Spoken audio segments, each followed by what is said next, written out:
However, the Karnataka government has proposed a draft law to clamp down on fake news and misinformation. A 6-member social media regulatory authority will be constituted for implementing the law. Now, the job will be to ban promotion and spread of fake news on social media, prohibit posting of content which is insulting to women, ban publication of content that disrespects Sanatan Dharma, its symbols, beliefs, and content that promotes superstition. Action will be taken as per the law against those misquoting or those that are providing inaccurate report of one statement, editing audio, video, which results in distortion of facts and or the context or purely fabricated content. Social media users found guilty of posting fake news will face up to 7 years imprisonment and a maximum fine of 10 lakh rupees. The draft of the Karnataka Misinformation and Fake News Prohibition Act, which has been in making now ever since Congress came to power 2 years ago, was placed before the cabinet earlier this week. The Karnataka government now taking action to clamp down on fake news and misinformation. My colleague Violators spoke to Congress's Priyank Kharge earlier on Karnataka's proposed law. Listen in. Last question, sir. On misinformation, there is this law now for 2 to 3 years of punishment, sir. Now, what is this based on, sir? Who is It is this? just a draft as yet. We'll see. We have not put it out in this thing. We have not placed it in the cabinet also completely. So it needs a little more of reviewing by the law department. There's a need for it, sir?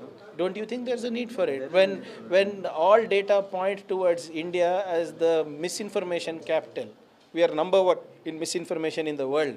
Don't you think that we need to address this problem of misinformation? There you have it, Priyank Kharge justifying that law. A lot of good things about that law, but let's also try and break down on what could be harmful in the long run. My colleague Vajula, who spoke to Priyank Kharge earlier, joining us on the show. Vaji, Priyank Kharge, they're clearly justifying calling India the #1 country when it comes to misinformation.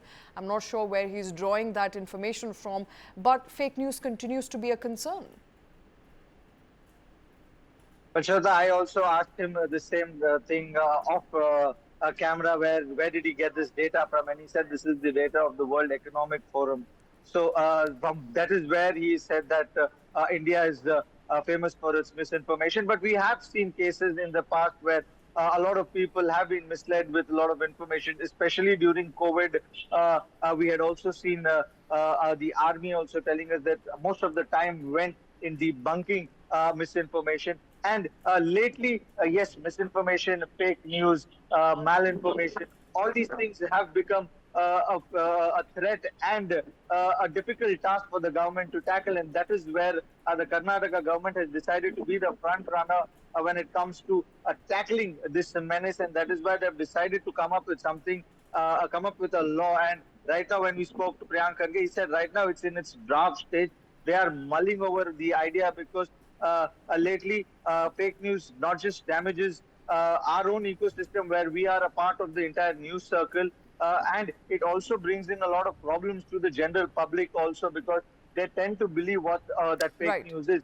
And we've seen these instances in the past, and that is why the Karnataka government wants to be the front runner when it comes to tackling this menace. Now, while the intention seems to be good and pure, Vaji, it's not the intention that's the problem, it's the implementation, because many a times in the garb of laws such as these, it's people who are critical of the government often bear the brunt. And in this case, some very strict penalties, a 10 lakh rupee fine, 7 years in imprisonment.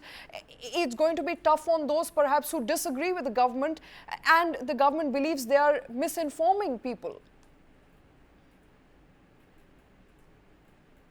Well, at the end of the day, we will have to verify, we will have to understand that anybody speaking anything has to be curbed when it comes to the idea of misinformation. Unless and until the information that he's giving out is concrete and is backed by facts, only then it should be accepted, even whether it's a speculation or it's anything with regards to information. Because we have seen how people, even in the case of the war being stopped by the government, we've seen how a narrative was spread, and after which we saw the MEA clarifying. But till date we get to hear about the idea of the war being stopped. So that is the background at which the government has placed his entire bill on, saying that irrespective of whoever it is, anybody having misinformation, but yes, there is a thin line over here also to check whether it is not being used politically, because we have seen this in the past also in the garb of misinformation and the garb of fake news. There has been political slugfest, there has been political fight. So we'll have to check that whether that has been taken into consideration to keep the opposition into check or target them, or it is actually done with a genuine concern with regards to misinformation. All right, Vajee, stay with us. Let's quickly take you through some of the proposals, the clampdown that has been proposed, a maximum penalty of 7 years, fine of 10 lakh rupees, that's one of them. Apart from that, there should be a ban on promotion and spread of fake news on social media. So the law specifically talks about social media, prohibition on posting of content that could be insulting to women. That is something that the law also talks about. Further on, ban on publication of content that disrespects Sanatan Dharma. Now, that's where the concern is, Vajee. What is disrespectful to Sanatan Dharma?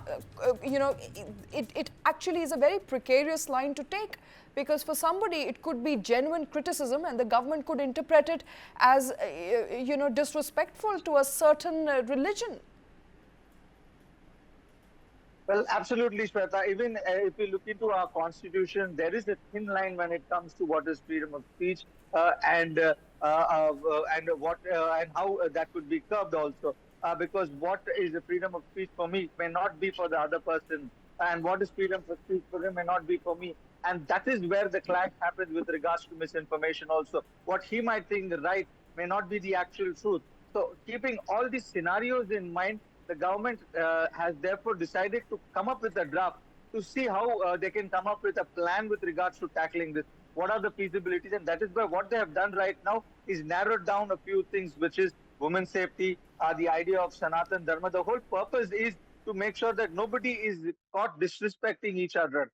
And there is some sanity in the society, and there is no tit for tat kind of a reaction or opinion to everything. So those are the reasons why they decided to keep things like the disrespect for Sanatan Dharma, comments against women, in misinformation with regards to government this thing. And that is where the entire basis of this entire bill is. But right now, it is in the draft bill. They're still considering a lot of things. What we have got to know right now is just a gist of what they are planning. What is the concrete plan? How is it going to be structured? How is it whether going it to will be affect passed law in its and present order form is or something not, we'll I think whether it's going to be passed in its present form or not, that also will remain to be seen. Vajee, stay with us, because as far as that bill is concerned, in fact, the bill also make provisions for special courts that will be set up for faster trials for offences, which will be both cognizable and non-bailable. The law provides for appointment of at least one special public prosecutor for every special court. These special courts will have powers to issue correction, disabling directions to intermediaries and media houses during the trial of the cases. So intermediaries, who are essentially publishers, will also be asked to take down any content that government feels and the administration feels is untrue or fake. And not just that, in its statement of objects and reasons, the government has also argued that these measures are important because the existing law cannot solve the problem.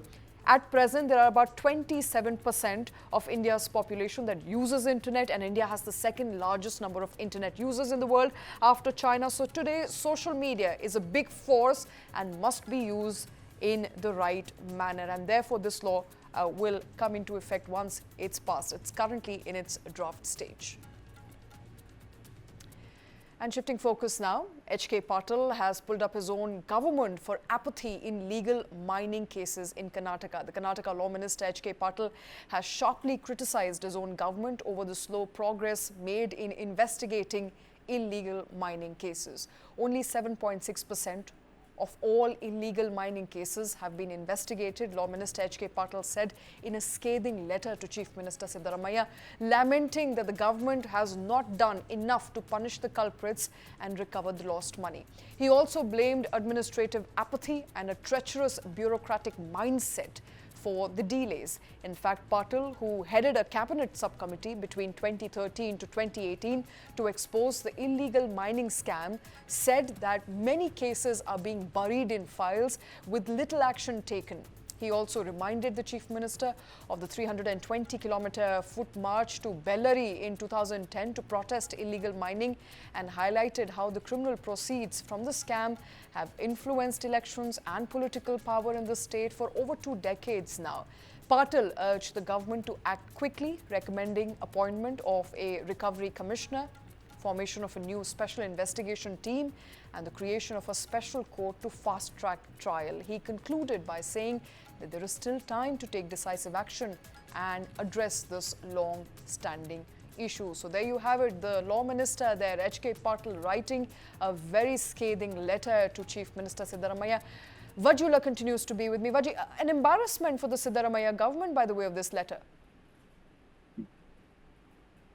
Well, absolutely, Shweta. It is a little bit of embarrassing for the government because H.K. Patil is himself the law minister and is not a small leader. He's a very big mass leader for the government. And in this letter, he's reminded the government, especially the chief minister, with regards to the Padyatra that they had done in 2010 with regards to Janardhan Reddy and the entire Bellary mining scam. He had Siddaramaiah at that point of time to highlight the illegal mining scam that was happening under the nose of Janardhan Reddy, for which he was implicated, allegedly implicated. He had done a Padyatra from Bangalore to Bellary to make that issue, to highlight the issue. And that was one of the issues that brought him to the chair of the chief minister.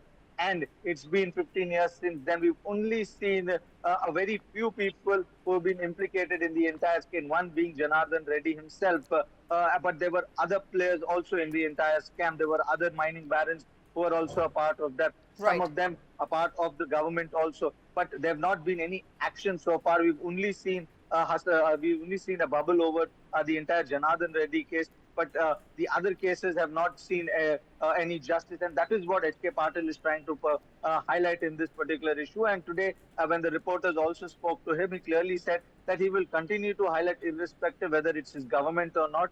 The purpose of him highlighting is there are people who have lost a lot of money. There are people who have lost livelihood because of this. And something that's going to affect the general public is something where I am going to stand with, is what he has maintained. And that is why this letter is a very important letter, which not only highlights that there is a lack in providing justice with regards to those mining cases that have happened. There was the hoo-ha-ha about the entire case, but everything turned out to be a soda bottle where everything has been fished out and the entire hue and cry that we've seen has died down. So that is where H.K. Patil's letter has become an embarrassment for the government. Absolutely embarrassment there for the government. He writing to Siddaramaiah, also highlighting how criminal proceeds from the scams have influenced elections and political power. It's a direct hit on Siddaramaiah, Vajji, where he suggests that before you won elections, you were taking out marches, and now that you've won, you are not adjudicating on these cases. Hardly, and a very small percentage, about 7.6% of all illegal mining cases have been investigated. So lack of willingness there from the government is also what H.K. Patil is highlighting at the moment. Absolutely, Shweta. And in the last 1 week, this is the second such scathing attack on the government. We've seen B.K. Patil, who raised the issue of the housing scam in the Rajiv Gandhi Housing Board, where he had alleged during an audio phone conversation to the political secretary of Zamir Ahmed that houses have been given away over bribes. After that, another letter of H.K. Patil. So this is two embarrassing situations that the government has found itself, and they're in the center of both of these things. While we spoke to Priyank Kharge with regards to the letter or the audio conversation, he categorically told us off record about the H.K. Patil letter. He said that it is his own government who's highlighting issue. So there is no corruption here. He's talking about how the entire process of justice has been slowed down and a lot of people have been left away. That is something that the government is working on, is what he clarified to us. But these two things happening back to the government is certainly embarrassing at multiple levels, because from this time in the last 2 years, we've seen a lot of allegations being thrown at them, be it the Muda scam, be it the Valmiki scam, be it the Bovi scam. And now we've seen Lokayukta raids that have happened a few days back with regards to scam within the Lok Ayukta, and now this audio conversation and this letter by H.K. Patil, this raises a lot of questions on the part of the government's attitude towards law and order and providing justice. All right, looks like Siddaramaiah, they're battling a multi-frontal war right now. Vaji, thank you very much for putting that in perspective. In fact, what Vaji was referring to is a leaked audio. And let's move on. This leaked audio recording exposed alleged widespread corruption within Karnataka's Rajiv Gandhi Housing Corporation, with a prominent Congress legislator claiming that officials systematically demanded bribes for house allocation. Now, B.R. Patil, the Congress MLA, and Deputy Chairman of Karnataka State Policy and Planning Committee can be heard in an audio clip detailing how housing schemes beneficiaries were selected based on payments rather than legitimate recommendations from elected officials. My colleague Vajula spoke to Priyank Kharge exclusively on the B.R. Patil audio controversy, asking whether the minister has raised corruption allegations and they're to be verified and whether they're valid. Listen into what Kharge had to say. So you heard the audio of B.R. Patil and Sarfaraz. What do you think of it firstly, sir? I think Mr. B.R. Patil ji will have a conversation with the CM. I'm not completely aware of the issue. Accepted the fact that it is his audio, and now See, who do you think? Clearly, in the audio, when Mr. B.R. Patil seeks some clarification, the officer says that nothing of that sort has happened. And if you have any complaints or any proof, you please give. We will ensure that the perpetrators are hanged. We will investigate. But nothing has happened without the permission of the MLA is what even the officer says. So I think this is being blown out of proportion. Whatever it is, Mr. B.R. Patil will have a chat with.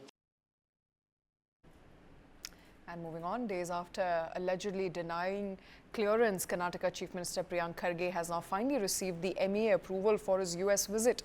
Speaking to News9, Kharge slammed the centre for the last-minute U-turn, asking why the clearance was denied to begin with and granted only after the visit's purpose had passed. Joining me is Priyank Kharge, sir. Firstly, they didn't allow you to go for your event, and after that they revoked it, and that too halfway through the event. See, my questions are very clear. Why did they deny the delegation is the first question. Under what norms, under what guidelines they denied first. And now under what guidelines are they revoking? Very clearly they are saying ignore the previous order and we are revoking it, and the Minister of ITBT can travel. So we are seeking reasons for the denial. Revoking is the second part of it. Why did you invoke it in the first place? So do you think it is any political repercussions for this? See, when my name along with the delegation goes, it gets rejected. When my name is removed and only the delegation is sent, it gets approved. When a cabinet rank colleague of mine, Mr. Sharad's name goes, it gets approved. What should I think of it? Or what will you think of it? And now, what was invoked is now revoked. So the answer should be got from the MEA, not from the government of Karnataka. Sir, also, you were going for a public event. You were going for government work. You were not going for personal. What kind of a loss do you think has happened for the government? No, it is a loss, right? See, we are the world's biggest, we are the country's largest attractor of global capability centers. More than 40% of all global capability centers reside here in Bengaluru. We are the fourth largest technology cluster. We are number one in the bioeconomy of the country. We are the ones who are building the tech capital for not only the country but even Asia. We are number 8 in the startup ecosystem. We are the fourth largest technology cluster in the world. If we don't do this, who else will do? Have you ever seen the UPCM or the Madhya Pradesh CM or the BR CM go abroad and get investments? We are the ones, sir. Last time when we went to US, we have got 21,852 crores. We have created 18,000 jobs. For whom? Don't people from the north come here and work in Bangalore? Constitutionally, they are entitled to, and we are allowing that. But why is the government denying our right to get investments?